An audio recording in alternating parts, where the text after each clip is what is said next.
Um milionário vê um garoto de rua protegendo um bebê e o que descobre muda tudo para sempre.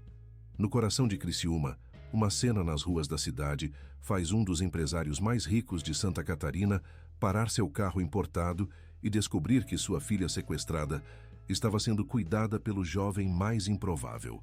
Antes de continuar a história, eu gostaria de pedir para você dar uma curtida nesse vídeo e se inscrever em nosso canal. Assim você nos ajuda a sempre ter uma história emocionante por aqui e não perde as nossas histórias. Não se esqueça também de me contar nos comentários de onde está assistindo. É uma alegria saber que minhas histórias chegam em tantos lugares diferentes. O vento cortante do outono criciumense varria as folhas secas pela Avenida Centenário quando Eduardo Bortoluzzi freou bruscamente seu Mercedes-Benz AMG preto no meio do trânsito matinal. 67 dias. Esse número cruel martelava incessantemente em sua mente torturada desde que sua filha recém-nascida Sofia havia desaparecido misteriosamente do berçário do Hospital São José, deixando apenas um vazio devastador onde antes habitava toda a sua razão de viver. 67 noites de insônia absoluta. 67 dias de desespero que haviam transformado um dos magnatas mais poderosos da indústria cerâmica catarinense num homem completamente quebrado por dentro. Apesar dos 3 bilhões de reais que faziam sua conta bancária parecer números sem significado diante da ausência da filha. Do outro lado da movimentada avenida principal da cidade, entre o fluxo constante de carros, caminhões da mineração e ônibus urbanos que cortavam o centro comercial numa dança caótica matinal, Mateus Silveira caminhava lentamente pela calçada irregular com uma pesada sacola de latinhas e garrafas plásticas pendurada em seu ombro direito magro e ossudo. O garoto de apenas 16 anos, com roupas desbotadas pelo tempo e pela necessidade, parecia mais um dos tantos catadores que percorriam diariamente as ruas de Criciúma em busca de materiais recicláveis. Mas não era a sacola de latas que havia feito Eduardo Bortoluzzi parar seu veículo importado de 400 mil reais no meio da avenida. Era o pequeno e delicado volume que o adolescente carregava cuidadosamente amarrado ao peito magro, com um tecido vermelho desbotado e surrado. Um bebê que dormia tranquilamente contra o corpo franzino do menino de rua. Mesmo à distância de quase 40 metros, separado pelo movimento intenso do trânsito e pela barreira invisível mas real que dividia os mundos da riqueza e da pobreza em Criciúma, Eduardo reconheceu instantaneamente o cobertor cor-de-rosa, bordado à mão, que envolvia a criança. Suas pernas bambas quase não o sustentaram, quando a memória dolorosa o atingiu como um raio. Helena, sua esposa amada, havia passado meses durante a gravidez bordando aquele cobertor especial com fios dourados, criando desenhos de anjinhos e estrelas, enquanto cantarolava canções de ninar, que nunca chegou a cantar para a filha. O cobertor que deveria aquecer Sofia em seus primeiros meses de vida, mas que desapareceu junto com ela naquela madrugada terrível que partiu o coração de Eduardo em pedaços impossíveis de colar. "Meu Deus do céu!" sussurrou com a voz embargada pela emoção, descendo do carro sem sequer se preocupar em fechar a porta ou ligar o pisca-alerta, ignorando completamente as buzinas irritadas dos motoristas que precisavam desviar do Mercedes abandonado no meio da pista. Seus sapatos italianos de couro legítimo, que custavam mais que o salário mínimo de 3 meses, batiam contra o asfalto quente numa corrida desesperada em direção ao menino que poderia estar carregando sua filha perdida. Mateus Silveira percebeu imediatamente o homem elegante de terno azul marinho atravessando a rua movimentada em sua direção com expressão desesperada, e todos os seus instintos de sobrevivência, afiados por meses de vida nas ruas perigosas da periferia criciumense, dispararam alarmes ensurdecedores em sua mente. 6 longos e cruéis meses vivendo embaixo de marquises, dormindo em praças abandonadas e disputando comida em lixões, haviam ensinado ao garoto uma lição fundamental. Homens ricos de terno representavam sempre perigo para meninos como ele, especialmente quando carregavam algo valioso como a preciosa bebê que encontrara numa noite de inverno que quase custou a vida de ambos. Menino, por favor, eu imploro, não corra. Eduardo ergueu ambas as mãos trêmulas, num gesto universal de paz. Sua voz poderosa de empresário, agora reduzida a um sussurro embargado de emoção, enquanto tentava se aproximar do adolescente sem assustá-lo. Só quero dar uma olhada na criança que você está carregando. Só isso, eu juro. Ela está bem protegida comigo, senhor. Mateus recuou 2 passos instintivamente, apertando a bebê contra seu peito magro com a força protetora de um pai desesperado, defendendo sua cria mais preciosa. Seus olhos castanhos, prematuramente envelhecidos pelas dificuldades da vida nas ruas, faiscavam com uma determinação férrea que impressionou o empresário. Ninguém vai conseguir tirar a Sofia de mim enquanto eu tiver vida neste corpo. O mundo inteiro parou de girar naquele instante mágico. Eduardo Bortoluzzi sentiu suas pernas fraquejarem e precisou se apoiar no poste de iluminação mais próximo para não desabar no meio da calçada. Sofia. O menino de rua havia pronunciado aquele nome com uma naturalidade e um carinho que fizeram o coração do pai bater descompassado dentro do peito. Sofia. O nome que ele e Helena haviam escolhido juntos durante uma tarde feliz de domingo, folheando livros de nomes de bebê na varanda da mansão, sonhando com o futuro brilhante da filha que estava chegando. Como você sabe o nome dela? Conseguiu perguntar, lutando contra o nó que se formara em sua garganta e ameaçava impedi-lo de falar. Estava escrito num papelzinho amarelado que encontrei junto com ela, quando a achei abandonada numa caixa de papelão. Mateus respondeu com sinceridade total, mas ainda mantendo a distância segura, pronto para correr se fosse necessário. Tinha o nome dela bonitinho, escrito com letra de mulher. Por que o senhor está perguntando isso? Porque Sofia é minha filha. As palavras saíram da boca de Eduardo como se fossem balas disparadas de uma arma, ecoando no ar matinal de Criciúma com a força de um trovão anunciando tempestade. O impacto da revelação atingiu Mateus como um soco no estômago. O garoto apertou ainda mais a bebê contra o corpo, como se pudesse protegê-la de uma verdade que estava prestes a mudar suas vidas para sempre. Lágrimas brotaram em seus olhos enquanto ele balançava a cabeça negativamente, recusando-se a acreditar no que acabara de ouvir. Isso é mentira. O senhor é um desses homens ruins que fazem mal para as crianças. Eu vi na televisão da padaria, gritou com desespero, sua voz adolescente falhando no meio da acusação. O senhor quer roubar ela de mim. Não, meu filho, pelo amor de Deus, me escuta. Eduardo tirou a carteira de couro do bolso interno do paletó com mãos que tremiam incontrolavelmente e dela retirou uma fotografia amassada que carregava sempre consigo. A imagem mostrava Sofia recém-nascida no hospital, poucos minutos após o parto, com uma pequena marca em formato de coração na testa rosada. Olha aqui com atenção. Esta foto foi tirada no dia em que Sofia nasceu, no Hospital São José. Você consegue ver esta pequena marca em formato de coração na testinha dela? Mateus olhou para a fotografia com suspeita.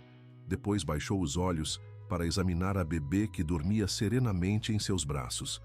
Lá estava ela, a pequena marca rosada que ele havia beijado tantas vezes durante as noites frias quando a embalava para dormir.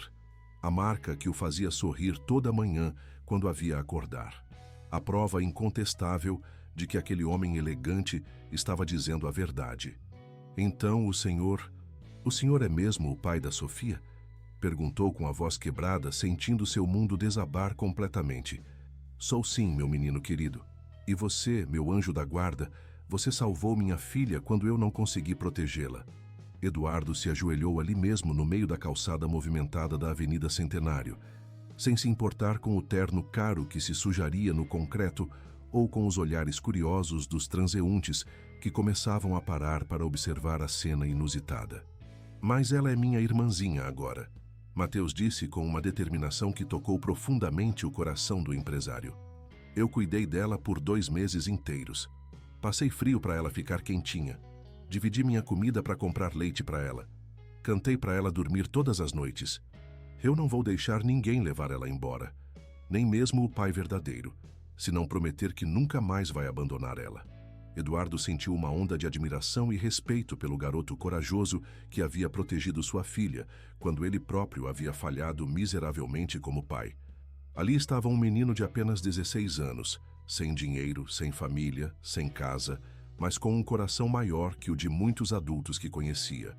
"Eu te prometo solenemente, filho", disse olhando diretamente nos olhos castanhos do adolescente. "Eu prometo que Sofia nunca mais vai ficar sozinha, nem por um minuto sequer. E prometo também que você nunca mais vai precisar passar frio ou fome ou dormir na rua. Vocês dois são minha família agora, e família a gente protege até o último suspiro." A mansão Bortoluzzi, no elegante bairro São Luís, com seus 2.000 metros quadrados de área construída e jardins que pareciam saídos de revistas de decoração europeias, nunca havia recebido visitantes tão especiais quanto Mateus Silveira naquela tarde de outono que mudaria para sempre a história da família. O garoto atravessou o portão eletrônico de ferro forjado, importado da Itália, carregando Sofia nos braços magros e uma sacola plástica rasgada com todos os seus pertences terrenos: 2 camisetas furadas, uma calça jeans remendada, um pedaço de sabão, uma escova de dentes com cerdas gastas e o cobertor velho que usava para se proteger do frio das madrugadas na rua. Dona Iracema Locks, a governanta leal que trabalhava para a família Bortoluzzi há exatos 32 anos, desde quando Eduardo era apenas um jovem empresário começando a construir seu império cerâmico, não conseguiu segurar as lágrimas quando viu a pequena Sofia nos braços do menino de rua.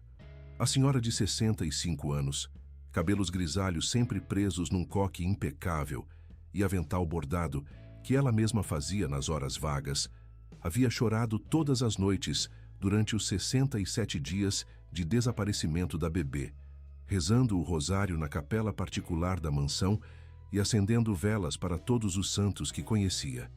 "Minha Nossa Senhora Aparecida", murmurou fazendo o sinal da cruz com mãos trêmulas de emoção. A pequena Sofia voltou para casa sã e salva. É um milagre de verdade. E trouxe um irmão protetor junto. Eduardo sorriu com sinceridade pela primeira vez em mais de 2 meses, observando como Mateus examinava cautelosamente cada canto da luxuosa entrada da mansão, claramente impressionado, mas também intimidado pela opulência que o cercava.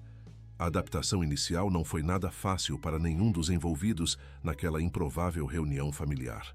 Mateus acordava sobressaltado todas as madrugadas, num suor frio de pânico, procurando desesperadamente por Sofia no quarto principesco de 20 metros quadrados que agora dividia com ela, decorado com móveis de madeira de lei e papel de parede importado com desenhos de nuvens e passarinhos. O garoto, que havia sobrevivido durante meses comendo restos encontrados em lixões e dormindo embaixo de marquises geladas, simplesmente não conseguia processar mentalmente que havia comida abundante e variada na geladeira industrial da cozinha, que a água quente nunca acabava nas torneiras douradas dos banheiros de mármore Carrara, que suas roupas eram lavadas e passadas diariamente por funcionários invisíveis que cuidavam da casa com eficiência silenciosa. "Por que o senhor está fazendo tudo isso por mim?", perguntou para Eduardo numa noite especialmente difícil, enquanto caminhavam juntos pelo corredor encerado em direção ao quarto de Sofia, que havia começado a chorar pedindo mamadeira. "Porque você fez por ela exatamente aquilo que eu deveria ter feito e falhei completamente", respondeu o empresário com honestidade brutal que surpreendeu o adolescente. "Você a protegeu quando eu não estava lá.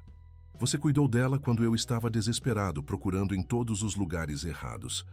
Você foi o pai que ela precisava, quando o pai verdadeiro estava perdido na própria dor. Mas eu sou só um menino pobre da rua, senhor Eduardo. Não sei nada sobre ser filho de milionário. E eu não sei nada sobre ser pai de verdade, Mateus. Talvez possamos aprender juntos." Eduardo colocou a mão no ombro ossudo do garoto. "Uma coisa eu posso te garantir. Filhos se protegem e se amam. Não importa de onde vieram ou quanto dinheiro tem no banco." O primeiro mês de convivência foi uma verdadeira montanha-russa emocional para todos os habitantes da mansão Bortoluzzi. Mateus se servia compulsivamente 3 ou 4 vezes durante as refeições familiares, ainda mentalmente programado para a escassez cruel das ruas, acumulando comida no prato como se fosse a última oportunidade de comer que teria na vida. Dormia no chão de mármore frio, ao lado do berço italiano de Sofia, completamente incapaz de confiar na segurança proporcionada pelas paredes grossas e pelo sistema de alarme de última geração que protegia a propriedade.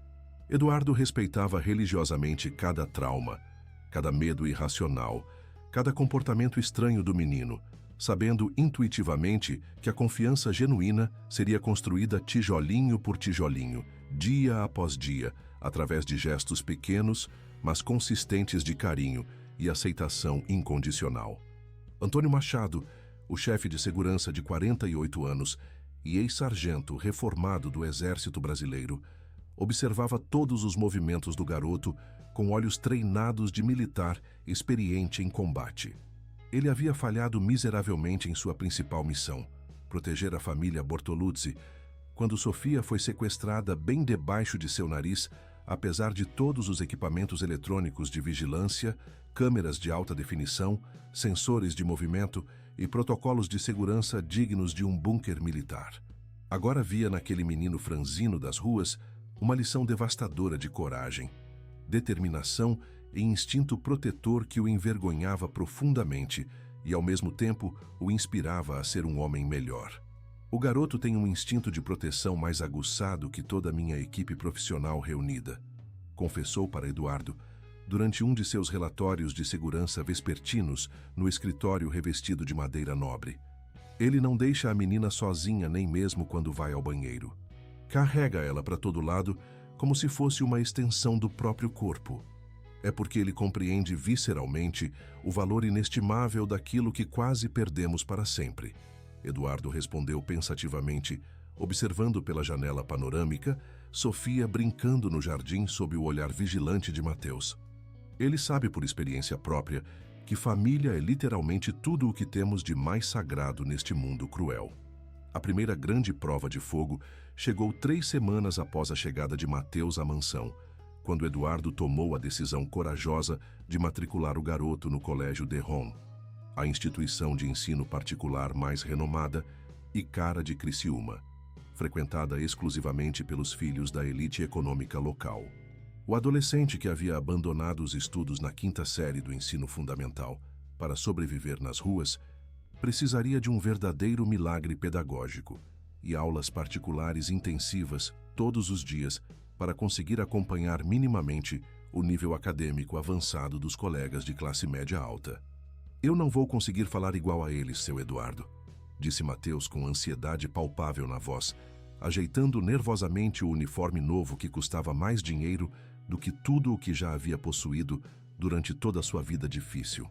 Você vai aprender tudo o que precisar aprender, filho, e eles também vão aprender muita coisa importante contigo, respondeu Eduardo com confiança absoluta na capacidade de adaptação do garoto.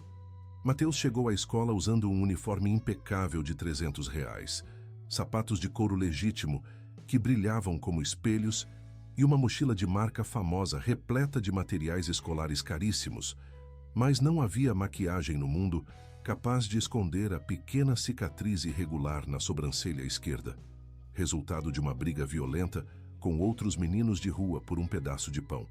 Nem o jeito instintivamente desconfiado de examinar cada ambiente antes de entrar, sempre procurando as saídas de emergência e avaliando potenciais ameaças ao redor.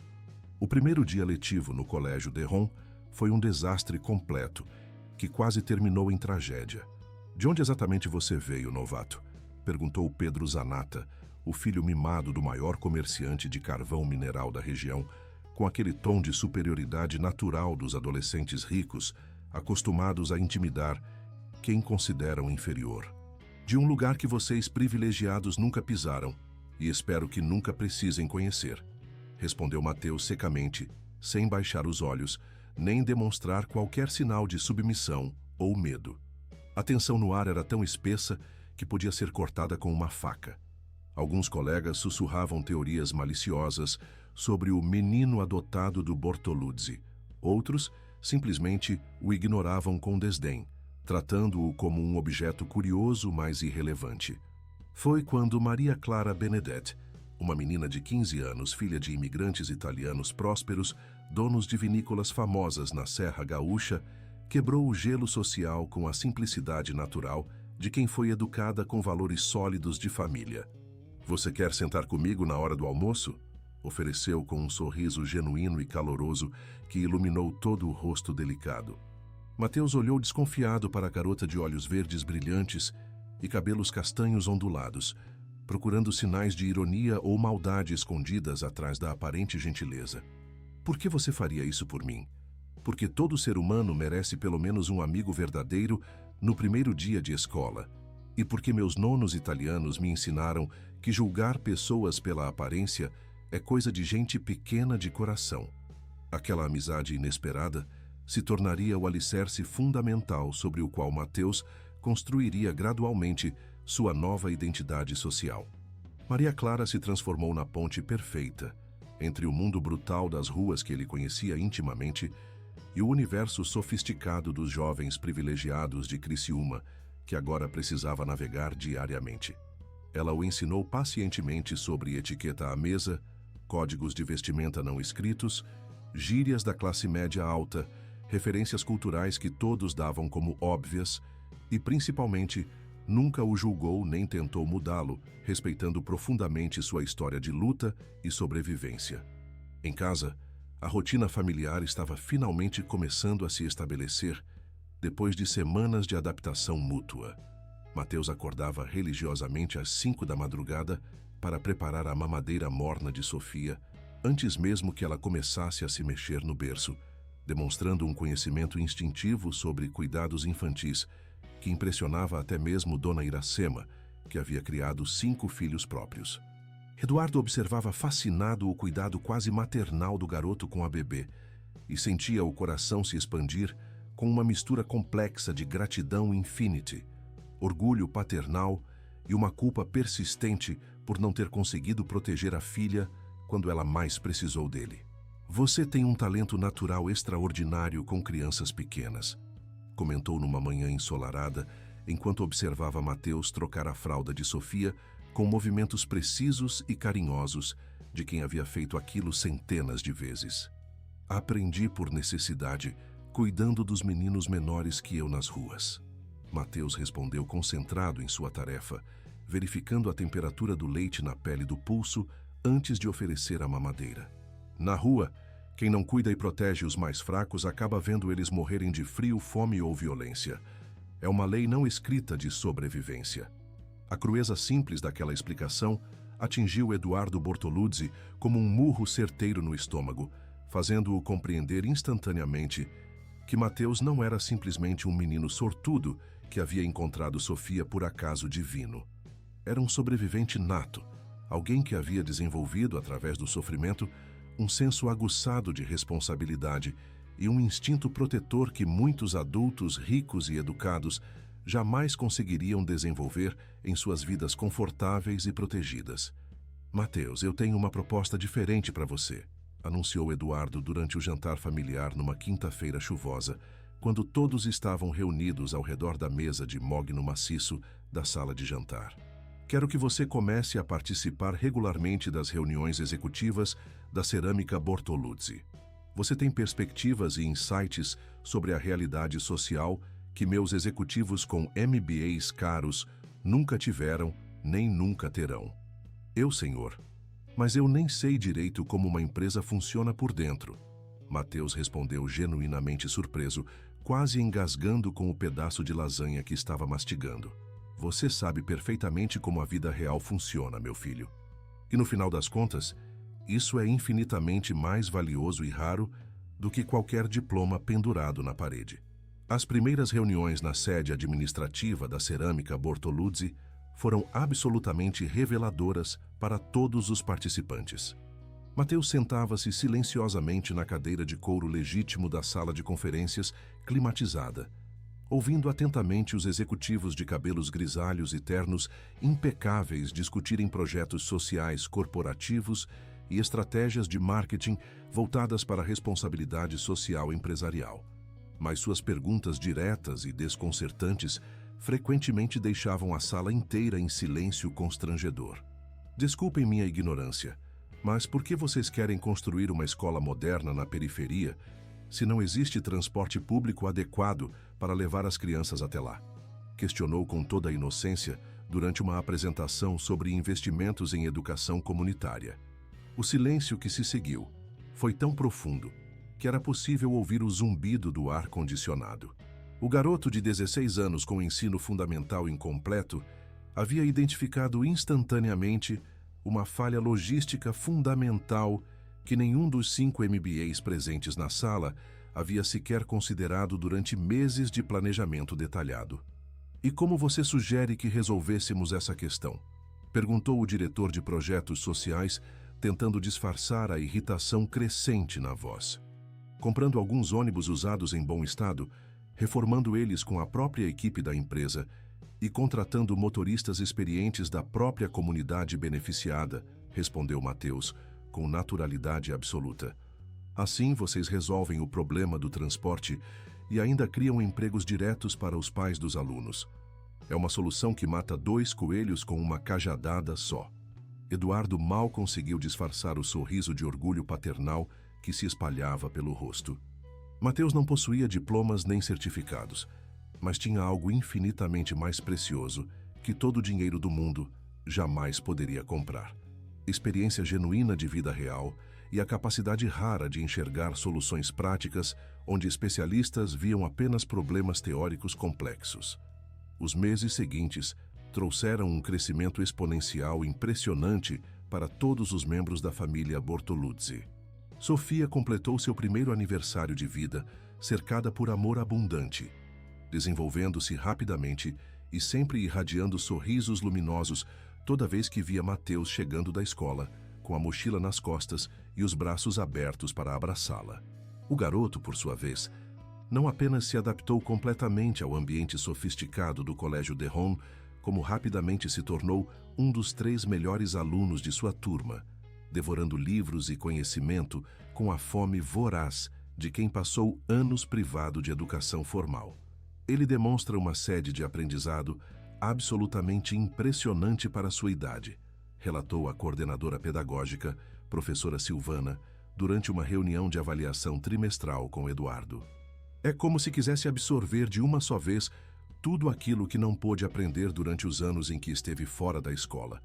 Nunca vi um estudante tão determinado e focado em toda a minha carreira de 30 anos no magistério. É porque ele compreende intuitivamente que conhecimento é a única riqueza verdadeira, que ninguém jamais pode roubar ou tirar de você", respondeu Eduardo, entendendo perfeitamente a motivação profunda que impulsionava o filho adotivo. A primeira grande reviravolta na vida pacífica da família chegou numa manhã ensolarada de segunda-feira, quando Antônio Machado entrou no escritório particular de Eduardo com uma expressão sombria que fez o empresário largar imediatamente os relatórios financeiros que estava analisando. "Eduardo, temos que conversar urgentemente sobre o sequestro da Sofia. Descobrimos coisas muito perturbadoras." "Que tipo de coisas?" "Os criminosos executores não foram todos presos e julgados." "Foram sim, mas eles eram apenas os peões no tabuleiro. Descobrimos quem foi o verdadeiro mandante intelectual de toda a operação. E a verdade vai chocar você profundamente." Eduardo sentiu uma onda de frio percorrer sua espinha dorsal.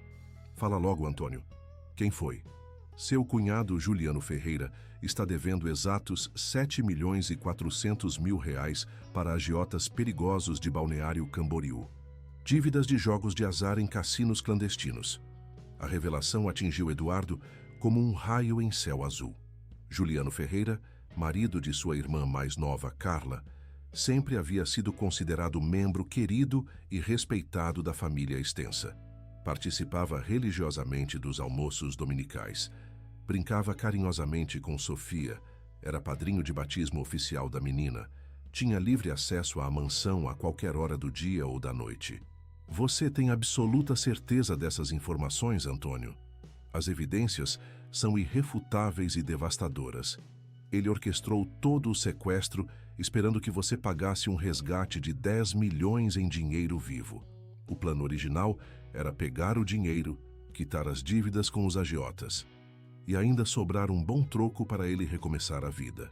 Quando a operação deu completamente errado e os criminosos entraram em pânico fugindo sem a criança, Ele simplesmente não sabia mais como reverter a situação sem se expor.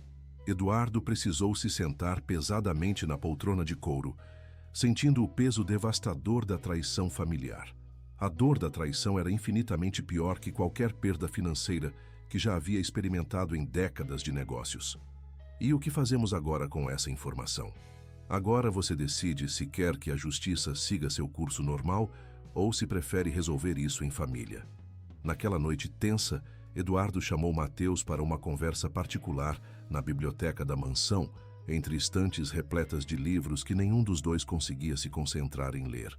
O garoto, agora com 17 anos completados e cada dia mais maduro emocionalmente, ouviu toda a revelação chocante em completo silêncio, processando calmamente as implicações daquela traição familiar.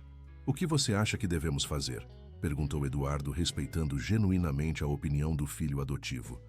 "A justiça precisa ser feita, pai. Crimes não podem ficar impunes só porque foram cometidos por parentes", respondeu Mateus sem qualquer hesitação. "Mas a Sofia não pode saber dessa traição enquanto for criança pequena. Ela tem o direito sagrado de crescer sem carregar esse peso terrível nos ombros. E você, filho? Como se sente sabendo que foi traição da própria família?" Mateus ficou pensativo por vários minutos antes de responder, escolhendo cuidadosamente cada palavra. "Eu aprendi uma lição muito importante vivendo nas ruas, pai. Família verdadeira não é necessariamente formada por pessoas que dividem o mesmo sangue ou o mesmo sobrenome. Família real são aquelas pessoas especiais que escolhem conscientemente ficar do seu lado quando tudo vai mal, que te protegem quando você está vulnerável, que te amam nos seus piores momentos. E você escolheu deliberadamente ficar do meu lado quando eu era só um menino sujo e maltrapilho da rua. Eu escolhi proteger a Sofia quando ela estava abandonada e indefesa. Isso é família genuína." Aquelas palavras tocaram Eduardo mais profundamente que qualquer declaração de amor que já havia ouvido.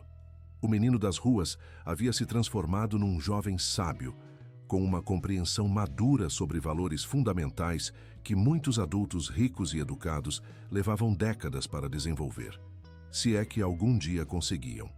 O julgamento de Juliano Ferreira foi conduzido com discrição absoluta, mas a justiça foi implacável e exemplar. Ele foi condenado a 12 anos de prisão em regime fechado por sequestro qualificado, extorsão e formação de quadrilha.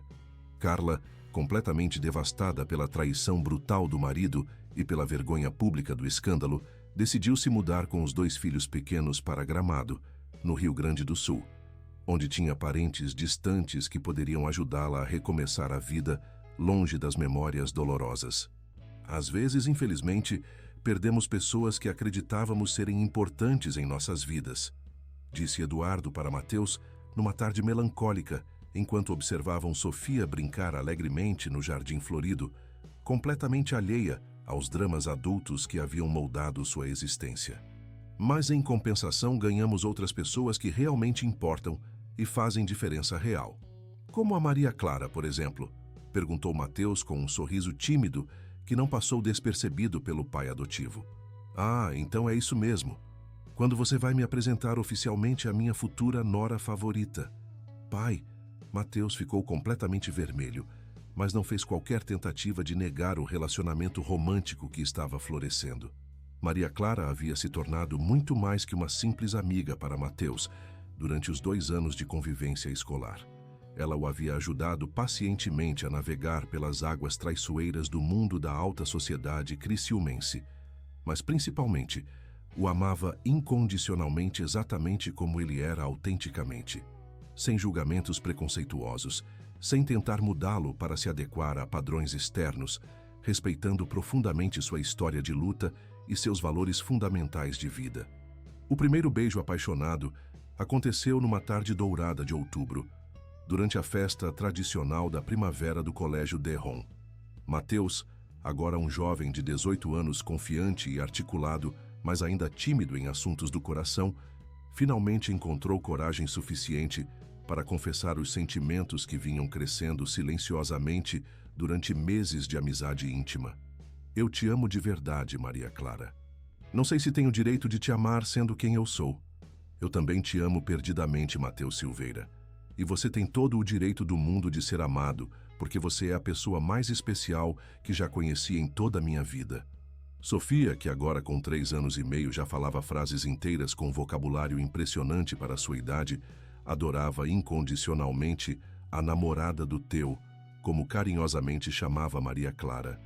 A menina havia se tornado oficialmente o centro gravitacional da família Bortoluzzi. Uma criança alegre, inteligente e carinhosa, que não fazia a menor ideia da jornada extraordinária e perigosa que a havia trazido até aquela vida privilegiada de amor abundante. A formatura do ensino médio foi um marco histórico emocionante na vida de Matheus. Ele não apenas foi escolhido orador oficial de sua turma, como recebeu o prêmio de melhor aluno da geração, com média geral acima de 9 em todas as disciplinas. Sua fala de formatura emocionou profundamente toda a plateia lotada de pais, professores e colegas. Há exatos 4 anos eu nem sequer sonhava em estar aqui neste palco, disse com voz firme e clara, procurando Eduardo na plateia e sorrindo com gratidão infinita. Aprendi durante esta jornada transformadora que família verdadeira é o lugar sagrado onde somos amados não pelo que possuímos materialmente, mas pelo que somos essencialmente como seres humanos. Aprendi que educação de qualidade é a maior e mais valiosa herança que podemos receber de nossos pais.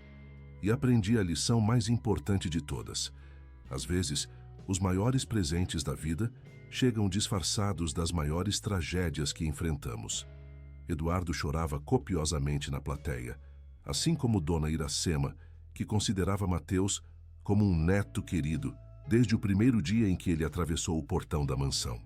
Sofia, linda em seu vestidinho de renda branca nos braços carinhosos da governanta, batia palminhas entusiasmadas sem compreender totalmente o significado da cerimônia, mas genuinamente feliz por ver Theo no palco recebendo aplausos. Após a formatura memorável, Matheus recebeu ofertas de bolsas integrais para estudar administração de empresas nas melhores universidades do país, incluindo USP, FGV e PUC. Eduardo generosamente ofereceu pagar qualquer faculdade que o filho escolhesse, mesmo que fosse no exterior. Mas Matheus surpreendeu a todos com sua decisão madura e bem fundamentada. Quero estudar na Unesc mesmo, aqui em Criciúma. Quero ficar pertinho da Sofia durante esses anos importantes de formação dela. E também quero continuar perto de você, pai. Filho, essa palavra pai ainda me emociona profundamente toda vez que escuto você pronunciar. Você literalmente salvou minha vida quando eu estava perdido, pai. Me deu família verdadeira, educação de qualidade, amor incondicional, oportunidades que jamais teria sozinho. Como eu não ia chamar você de pai com todo o carinho do mundo? Durante os 4 anos de faculdade, Matheus dividiu espertamente seu tempo entre os estudos universitários rigorosos, o trabalho crescente na empresa da família e os cuidados devotados com Sofia. A menina, agora uma criança extraordinariamente inteligente e falante, o seguia pela mansão contando animadamente sobre suas pequenas descobertas diárias do mundo. Hoje eu aprendi na escola que as plantinhas precisam de água, terra boa e sol para crescerem fortes e bonitas. É verdade mesmo, princesa. E o que mais você descobriu hoje? Que eu também preciso de muito amor para crescer forte e feliz. E eu tenho amor de sobra aqui em casa com vocês. Essas conversas inocentes e profundas sempre tocavam o coração sensível de Matheus, de forma indescritível.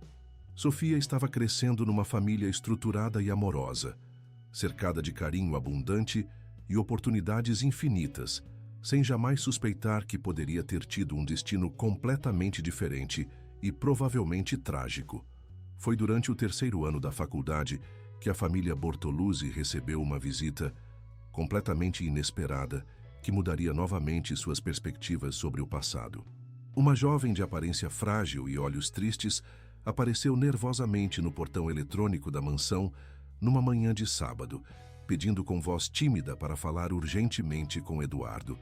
Disse que se chamava Ana Paula e que tinha informações muito importantes sobre Sofia. Eu sou a mãe biológica dela, revelou com voz trêmula, após ser convidada para entrar na sala de visitas elegantemente decorada. O impacto da revelação deixou todos em choque absoluto. Ana Paula aparentava ter no máximo 19 anos, mas seu rosto mostrava sinais de sofrimento que a faziam parecer mais velha que sua idade cronológica real. Eu estava com apenas 15 anos quando engravidei da Sofia, contou com lágrimas nos olhos, as mãos tremendo visivelmente. O pai da bebê me abandonou covardemente quando soube da gravidez. Minha própria família me expulsou de casa com vergonha. Quando Sofia nasceu, eu estava completamente sozinha no mundo, sem dinheiro, sem comida, sem lugar seguro para morar. E por que você a abandonou daquele jeito? Perguntou Eduardo com voz controlada, lutando internamente para manter a calma. Porque eu amava ela mais que minha própria vida. Ana Paula chorou intensamente. Eu sabia que íamos morrer de fome e frio juntas. Pensei que alguma família com melhores condições ia encontrar ela e dar o amor e os cuidados que eu não podia oferecer. Mateus, que havia escutado toda a conversa em silêncio respeitoso, se aproximou com expressão protetora, mas não hostil. "E você está aqui hoje por que motivo?" perguntou com tom cuidadosamente neutro. "Não vim buscar ela de volta, juro por Deus." Ana Paula se apressou em esclarecer, percebendo a tensão no ar. "Soube por acaso, através de uma amiga, que vocês encontraram ela e cuidaram com amor. Vim apenas ter certeza de que minha filha está realmente feliz e bem cuidada." Eduardo e Mateus trocaram um olhar significativo, ambos reconhecendo a sinceridade genuína da jovem mãe biológica. "Você gostaria de conhecê-la pessoalmente?" ofereceu Eduardo após longa reflexão. Eu posso mesmo?" Sofia foi carinhosamente trazida do jardim onde brincava, uma menina de 5 anos radiante de saúde, com cabelos dourados presos em trancinhas e um vestidinho colorido que realçava seus olhos azuis brilhantes.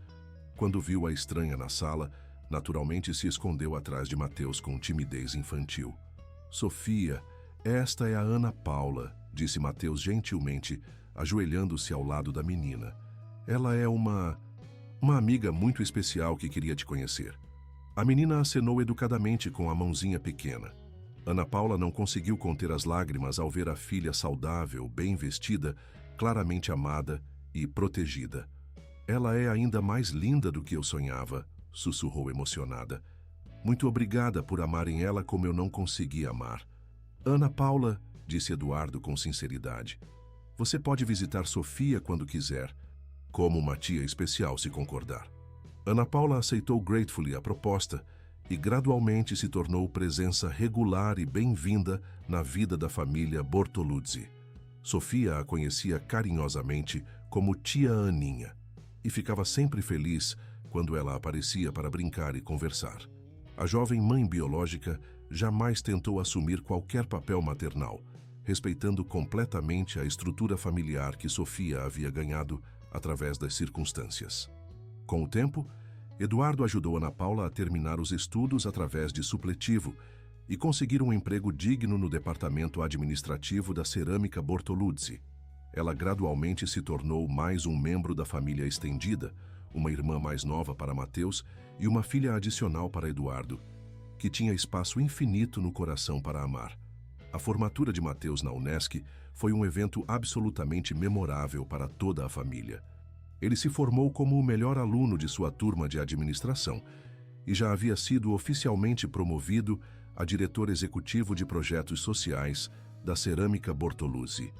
Seus programas revolucionários de habitação popular, capacitação profissional e microcrédito rural haviam transformado radicalmente 5 bairros inteiros da periferia criciumense, criando empregos, melhorando condições de vida e oferecendo esperança real para centenas de famílias. "Estou imensamente orgulhoso de você, meu filho querido", disse Eduardo durante a festa de formatura realizada nos jardins da mansão, com toda a família reunida. "Aprendi tudo com o melhor professor que eu podia ter", respondeu Mateus, agora um jovem de 22 anos seguro de si e realizando sonhos que nem sabia que podia sonhar. Maria Clara, recém-formada em jornalismo pela mesma universidade, havia aceito emocionada o pedido oficial de casamento de Mateus. O noivado seria celebrado no mês seguinte, e Sofia, agora com 6 anos de idade, já estava ansiosa e empolgada para ser a daminha de honra mais linda do mundo. A cerimônia de casamento aconteceu numa manhã ensolarada de dezembro, na Igreja Matriz São José. Exatamente a mesma igreja onde Eduardo havia passado horas, rezando desesperadamente durante os 67 dias em que Sofia esteve desaparecida. A igreja histórica estava completamente lotada de amigos íntimos, colegas de faculdade e trabalho, funcionários leais da empresa e dezenas de moradores dos bairros periféricos beneficiados pelos projetos sociais implementados por Mateus ao longo dos anos. Sofia absolutamente roubou a cena como daminha oficial, séria e concentrada em sua missão solene de carregar as alianças de ouro branco até o altar. Eduardo a acompanhou orgulhosamente pelo corredor central da igreja, profundamente emocionado ao testemunhar como sua família improvável havia crescido e se fortalecido.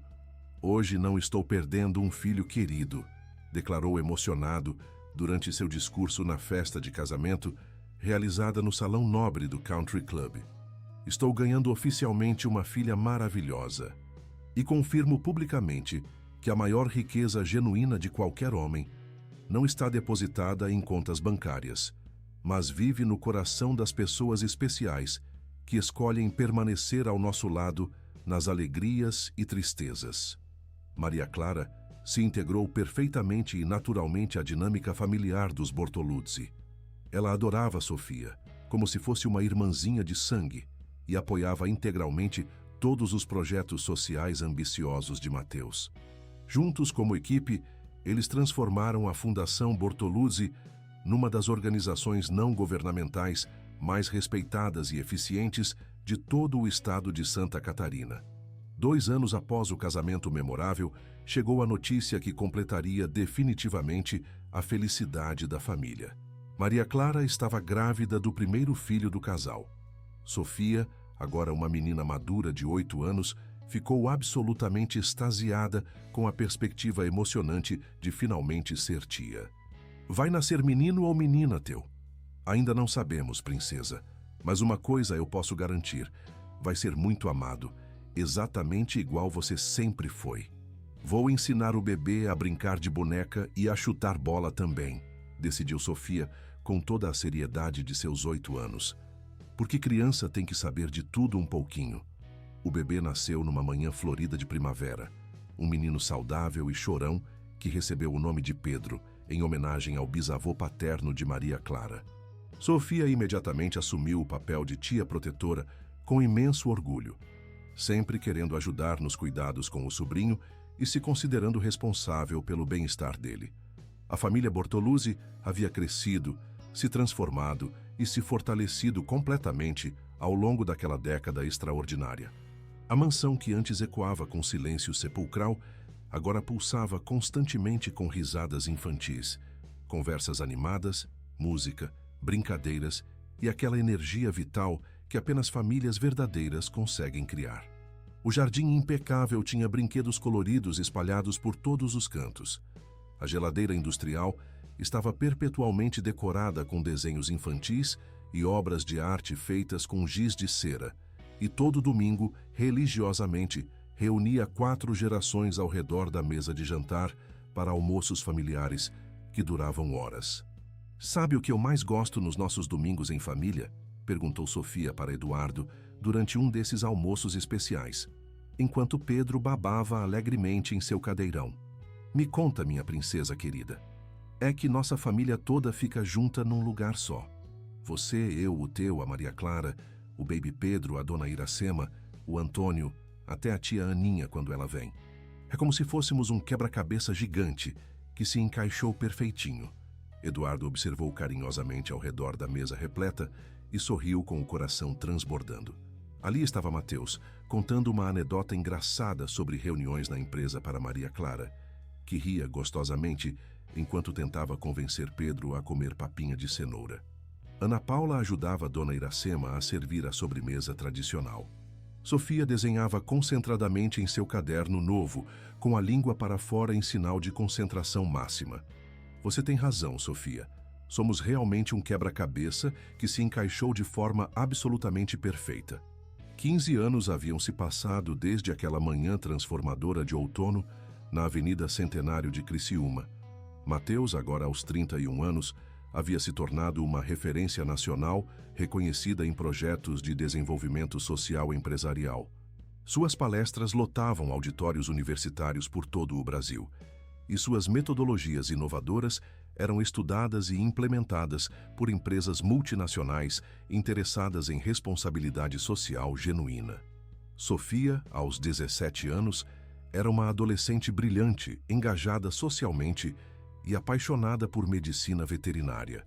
Sua mais nova obsessão desde que adotou um cachorro abandonado que encontrou na rua. Pedro, aos 5 anos, enchia a mansão inteira de energia inesgotável, risadas contagiantes e uma curiosidade natural sobre absolutamente tudo que via pela frente. "Pai", disse Mateus para Eduardo numa tarde tranquila, enquanto observavam Sofia brincar pacientemente com Pedro no jardim florido. "Você já parou para refletir profundamente sobre onde todos nós estaríamos hoje se você não tivesse parado o carro naquele dia distante?" "Prefiro não pensar nessas possibilidades alternativas", respondeu Eduardo filosoficamente.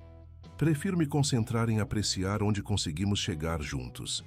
Chegamos à definição mais perfeita possível de família verdadeira. A mais verdadeira, genuína e sólida de todas as famílias", concordou Eduardo com convicção absoluta. Naquela noite, como em todas as outras noites dos últimos 15 anos, sem exceção, Eduardo subiu pessoalmente para dar boa noite para Sofia. A adolescente estava em sua cama confortável lendo um livro técnico sobre cirurgia veterinária. Mais uma demonstração de sua determinação em seguir a carreira dos sonhos. "Boa noite, minha princesa eterna." "Boa noite, papai do coração." "Papai, diga, meu amor. Eu amo infinitamente nossa família exatamente do jeito que ela é. Eu também amo, meu tesouro mais precioso. Mais que qualquer coisa existente neste mundo inteiro."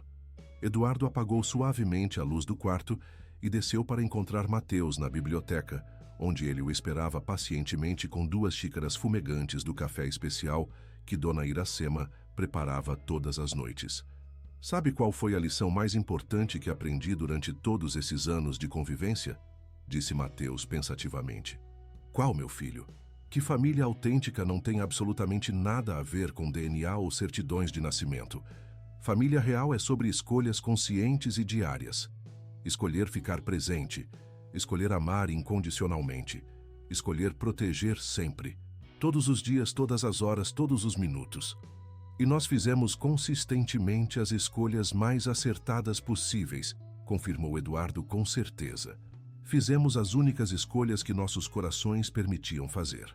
Eles permaneceram em silêncio confortável e acolhedor, simplesmente ouvindo os sons reconfortantes da casa em paz. Maria Clara cantarolando baixinho uma canção de ninar para Pedro no quarto das crianças, Sofia virando páginas do livro de veterinária, Dona Iracema organizando meticulosamente a cozinha para o café da manhã seguinte. Lá fora, Criciúma dormia tranquilamente sob o manto estrelado da noite catarinense. Dentro da mansão do bairro São Luís, uma família construída pelo acaso divino e consolidada através do amor incondicional, se preparava serenamente para mais um dia repleto de histórias compartilhadas, descobertas conjuntas e crescimento mútuo. A Fundação Bortoluzzi já havia transformado diretamente as vidas de mais de 8.000 famílias em situação de vulnerabilidade social por todo o interior de Santa Catarina. Mateus havia se tornado uma referência nacional respeitada, mas jamais esqueceu suas origens humildes, nem perdeu a sensibilidade social que o tornava único. Sofia crescia sabendo que havia sido especialmente escolhida pelo destino para fazer parte daquela família abençoada. E essa certeza a fazia se sentir verdadeiramente especial e grata todos os dias de sua vida. "Teu", disse Sofia numa manhã ensolarada de domingo, enquanto tomavam café da manhã juntos na varanda com vista para o jardim. "Quando eu me formar em veterinária, quero trabalhar com animais abandonados, igual você trabalha com pessoas que precisam de ajuda." "Como assim, princesa?" Quero ter uma clínica gratuita para bichinhos que não têm família para cuidar deles. Para que eles tenham chance de encontrar uma família do coração, igualzinho eu encontrei a minha. Mateus sorriu com os olhos marejados de orgulho e emoção. A menina que ele havia salvo numa noite gelada de inverno, agora queria dedicar sua vida a salvar outros seres indefesos. O ciclo sagrado do amor e da proteção continuaria através das gerações futuras. Você vai ser a veterinária mais competente e mais amada de Santa Catarina inteira, Sofia. E você vai me ajudar com todos os projetos sociais? Sempre, irmãzinha do coração, para sempre e sempre. Eduardo observava discretamente a conversa da porta da varanda, o coração transbordando de orgulho paternal e gratidão infinita ao destino. Anos depois, quando Sofia se formou com louvor em medicina veterinária e abriu a primeira clínica totalmente gratuita para animais carentes da região, quando Mateus foi eleito prefeito de Criciúma, com a maior votação da história municipal, quando Pedro cresceu ouvindo histórias emocionantes sobre família do coração e decidiu seguir psicologia para ajudar na formação de famílias adotivas, Eduardo finalmente compreendeu que havia testemunhado e participado de um verdadeiro milagre divino. Aquela família aparentemente impossível havia se tornado a mais sólida, amorosa e próspera estrutura familiar que ele poderia ter imaginado em seus sonhos mais otimistas. Não apenas o milagre óbvio de reencontrar sua filha desaparecida, esse foi somente o início da jornada. O verdadeiro milagre foi descobrir que o amor genuíno não possui limites nem barreiras, quando escolhemos conscientemente abrir nossos corações para acolher quem realmente precisa de carinho, proteção e oportunidades. Na véspera de completar seus 75 anos de idade, Eduardo reuniu cerimoniosamente toda a sua família na sala principal da mansão histórica. Quero contar para todos vocês uma história muito especial. Começou emocionado, olhando carinhosamente para Sofia, agora uma doutora veterinária de 32 anos, Mateus, um homem público realizado de 46 anos, Maria Clara, mãe dedicada e jornalista premiada, Pedro, um jovem idealista de 22 anos, e os 4 bisnetos que corriam alegremente pela casa, enchendo-a de vida. A história extraordinária de como um empresário completamente perdido encontrou sua verdadeira família numa avenida comum de Criciúma. Nós já conhecemos essa história de cor, bisavô, disse Helena, filha mais velha de Sofia, com 6 anos de idade. É a história mais linda de como o amor sempre vence todas as dificuldades. Eduardo sorriu radiante, abraçando a bisneta com ternura infinita. Exatamente, minha princesinha. É a história definitiva de como o amor verdadeiro sempre vence no final. Muito obrigado por acompanhar até o final esta história emocionante sobre Eduardo, Mateus e Sofia. Esperamos que ela tenha tocado seu coração tanto quanto tocou o nosso durante a criação. Se você se emocionou com essa jornada incrível de amor e família verdadeira, não esqueça de deixar seu like no vídeo e se inscrever no nosso canal. Isso nos ajuda imensamente a continuar trazendo histórias inspiradoras todos os dias. Conte nos comentários qual momento mais te marcou nessa história e de qual cidade você está assistindo. Adoramos saber que nossas histórias chegam em tantos lugares pelo Brasil. Nos vemos amanhã com mais uma história que vai mexer profundamente com suas emoções.